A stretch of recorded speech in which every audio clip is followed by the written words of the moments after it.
Hey, this is Greg Dooley from the MVictors.com History Show, back again with another episode. I'm still working through kind of improving production and getting used to this process. That's why I'm putting a lot of content out right now, so thanks to you who have commented. If you've got questions, feedback for me, tips, I'd appreciate it. I am going to start adding some guests soon. I'm going to probably start with some memorabilia collectors and talk about certain things that they're doing, and I'll go from there. So look forward to that, but thanks for your support. All right. Today, I'm going to follow up on a recent video that I did covering a guy named Neil Snow and a whole incident around a beer ad that he didn't know about and how that got resolved. If you want to check that out, it's a great story. Check out this video. But today I want to talk about another vice, and namely smoking. And of course, at the University of Michigan and many places now, smoking is banned. And I think it's been banned at U of M since 2011, right?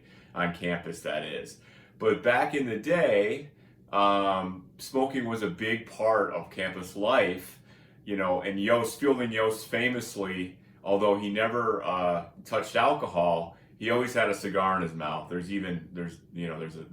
shots of him posing with a cigar in his mouth, and famously, I think that's what he chomped on the sideline during games. But smoking was a big thing in culture, and at U of M, and anytime when something's a really big part of our culture, usually there's some memorabilia and some stories tied to that, and there certainly are in the case of University of Michigan and football.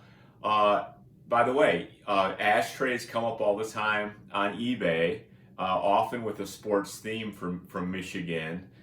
This one I'm showing kind of has looks like a kicker's helmet with a single helmet bar. It's actually on eBay right now.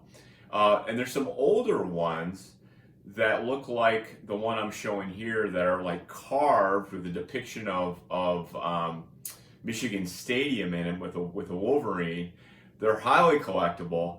And this is one of those things as we progress here, I want to talk about like that collection because it's pretty cool. And that'll be something as we progress here that we'll learn more about. But beyond that, as part of student life, obviously a lot of students smoked, and they wrapped events around getting students together for events to smoke, whether it was the literary club or the engineering school. And also around football, near the end of the season, they had these big events called smokers. And every once in a while, you see one of these tins that you would hold at the smoker, wrapped with some kind of design. And I'll show one here. This one was for the 1911 team. And you'll notice this is really cool because it's got the team picture on it, but it also says Champions of the West, which is another point I made in an earlier video, was that the Champions of the West term wasn't restricted to the Western Conference because Michigan was not in the Western Conference at this time. There were many debates over who was the best team in the region, and that's often what it referred to, which you kind of see that's depicted here. But anyway, a very cool item, highly collectible. I'll get into things like value. I know these go for at least $100 if you can get a tin, maybe more, probably more. Maybe some collectors out there will give me some feedback, but we'll get into that as I progress through this series. One funny story related to smoking happened during the point-a-minute era, and Fielding Yost and his players. And one thing Yost did when he arrived in 1901 is he knew he needed to bring in some talent.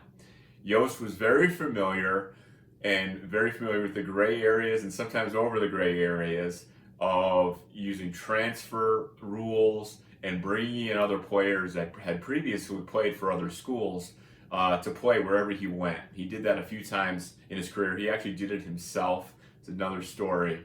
But he brought in 3 players that proved to be very, very important to Michigan's those first few years, the point-a-minute. One of them was arguably one of the greatest players, not arguably, he's one of the greatest players of all time, a guy named Willie Heston. Another guy was a guy named George Dad Gregory, his nickname was Dad. He brought him from Stanford, the place that Yost coached before he came to U of M. And the final guy was a guy named Dan McGugan, I believe from Drake, who he met before he was at Stanford. He brought those guys in. So here's the story, though. During those first few years they were there, they tried to take advantage of Yost's popularity. And one of the things that was symbolized with Yost was always his cigar. So they actually created and marketed a brand of cigars called Hurry Up Cigars and sold them on campus.